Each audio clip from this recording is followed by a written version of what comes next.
সালামু আলাইকুম এভরিওয়ান, কেমন আছেন সবাই? আশা করি সবাই ভালো আছেন। আজকে Adobe Illustrator সিরিজ টিউটোরিয়ালের নতুন আরেকটি ভিডিও নিয়ে আমি চলে আসলাম আপনাদের সামনে। আজকে আমরা যে নতুন টুলটি শিখব সেটি হচ্ছে ফ্রি ট্রান্সফর্ম টুল। ফ্রি ট্রান্সফর্ম টুল নিয়ে আজকে আমরা কাজ করব। ফ্রি ট্রান্সফর্ম টুলের শর্টকাট হচ্ছে ই প্রেস করলে, আমরা কিবোর্ড থেকে যদি প্রেস করি তাহলে এই টুলটি সিলেক্ট হয়ে যাবে। যদি কোনো অবজেক্ট সিলেক্ট না করে আমরা এই টুলটি সিলেক্ট করি তাহলে দেখেন মাউসের কার্সারের পাশে একটি আইকন দেখা যাচ্ছে। সেটির মানে হচ্ছে গিয়ে আমার এই টুলটি কাজ করার জন্য কোনো অবজেক্টের প্রয়োজন।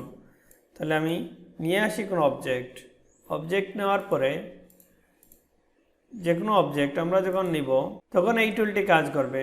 আমি এখন এই টুলটি সিলেক্ট করব। সিলেক্ট করার পর দেখেন এখানে 4টি অপশন চলে এসেছে। যে 4টি অপশন আমরা দেখতে পাচ্ছি সেটি প্রথমে হচ্ছে কনস্ট্যান্ট মানে হচ্ছে কোনো নির্দিষ্ট আনুপাতিক হারে আমরা কোনো একটা শেপকে, যে কোনো অবজেক্টকে আমরা মুভ করাতে পারি। সেটি ছোট অথবা বড় করতে পারি, অথবা রাউন্ডেডের জন্য সেটি করতে পারি। এখানে হচ্ছে ফ্রি ট্রান্সফর্মটা আমরা সবসময় সেট থাকে। এই টুলটি সিলেক্ট করার পর এটি আমার সিলেক্ট থাকবে। এবং ফ্রি ট্রান্সফর্ম যদি আমি এই অবজেক্টকে যদি এই টুল সিলেক্ট থাকা অবস্থায় যদি আমি এটি এভাবে যদি মুভ করি তাহলে দেখেন কোনো নির্দিষ্ট অনুপাত ছাড়া সেটি মুভ হচ্ছে।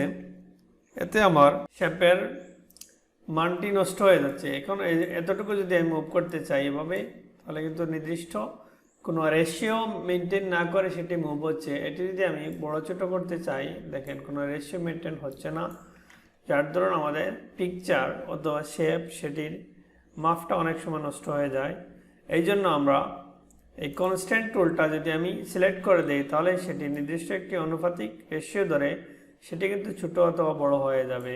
এটি যদি আমি মুভ করি এভাবে রাউন্ড ঘোরাতে চাই তাহলে কিন্তু সেটি আমার নির্দিষ্ট রেশিও মেনটেন করে সেটি ঘুরছে। কনস্ট্যান্ট এবং ফ্রি ট্রান্সফর্ম আমরা বুঝতে পারলাম কিভাবে। এখন এই ফ্রি ট্রান্সফর্ম যদি আমি এরকম সিলেক্ট করে আমি একটি ডিজাইন দেখি, তারপর এখানে একটি ছোট সেন্টার পয়েন্ট আছে। সেই সেন্টার পয়েন্ট কেন্দ্র করে আমি যদি সেটি ঘোরাতে চাই তাহলে ঘুরবে। আমি যদি এটাকে এভাবে ফ্রি ট্রান্সফর্ম করতে চাই প্রথমে চলে আসলাম রোটেটে। আমি রোটেট থেকে আমি যদি এখানে এই সেন্টার পয়েন্ট কেন্দ্র করে সেটি 15 ডিগ্রি গেলে আমার সেটি কপি হয়ে গেছে নতুন একটি শেপ। আমি এখন কন্ট্রোল ডি প্রেস করে যদি এভাবে ঘুরাই তাহলে দেখেন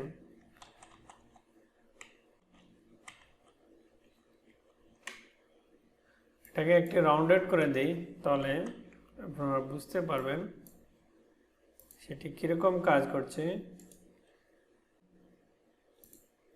কপি, কন্ট্রোল ডি,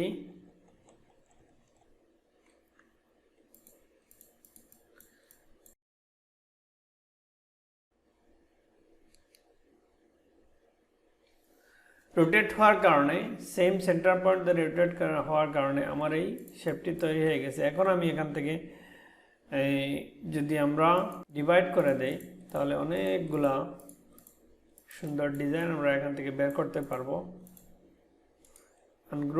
আনগ্রুপ করার পর আমি জাস্ট এটাকে রিমুভ করে দিলাম।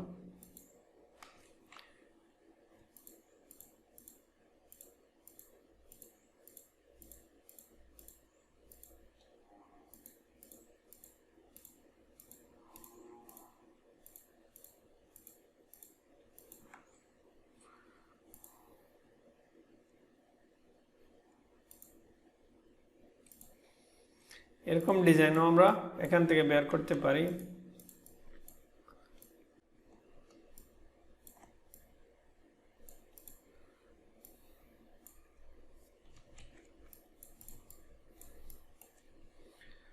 তারপর আমি আরেকটা অবজেক্ট নিয়ে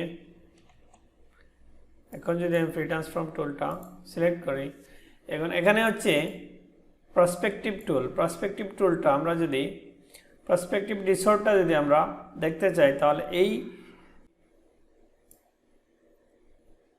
আমরা এখানে যে রেক্টেঙ্গুলার ড্র করেছি সেটির যে কোনো দুটি অংশ আমরা হয় বড় করব না হয় ছোট করব। এই জন্য আমরা এই টুলটা আমরা ব্যবহার করে থাকি। যেমন এই দুইটি সাইড যদি আমি ভিতরের দিকে নিয়ে আসতে চাই, তাহলে আমি এই কর্নারে একটি কর্নারে ধরে আমি যদি এভাবে ভিতরের দিকে মুভ করি তাহলে এটা ভিতরের দিকে চলে আসবে, আর যদি বাইরের দিকে মুভ করি তাহলে বাইরের দিকে চলে যাবে। এতটুকুই পার্সপেক্টিভ টুলের কাজ। তারপর এখানে হচ্ছে গিয়া তারপর যে টুলটি আমরা এখানে দেখতে পাচ্ছি সেটি হচ্ছে গিয়া ফ্রি ডিসর্ট। ফ্রি ট্রান্সফারের মতো ফ্রি ট্রান্সফার যে কোনো দিকে একটি শেপকে মুভ করছে।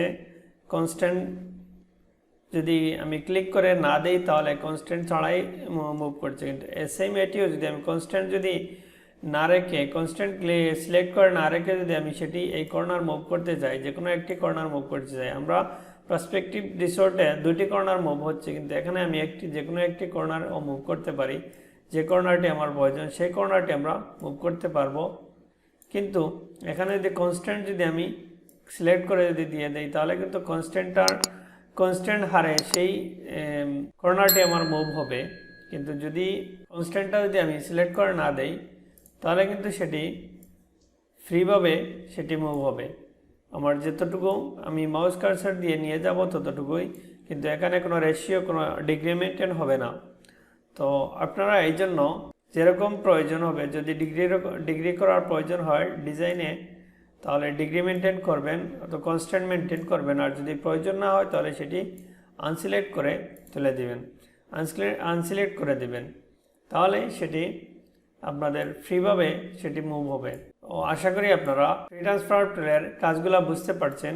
আজ এই পর্যন্তই, আশা করি দেখা হবে পরবর্তী ভিডিওতে। সবাই ভালো থাকবেন, সুস্থ থাকবেন, আর যারা আমার চ্যানেলে নতুন তারা চ্যানেলটি সাবস্ক্রাইব করবেন আর পাশে থাকা বেল আইকনটি প্রেস করবেন, যাতে পরবর্তী ভিডিও আপলোড হওয়া মাত্র আপনার কাছে নোটিফিকেশন চলে যায় আর সাথে সাথে ভিডিওটি দেখতে পারেন। আর যারা অলরেডি সাবস্ক্রাইব করেছেন তাদেরকে অসংখ্য ধন্যবাদ।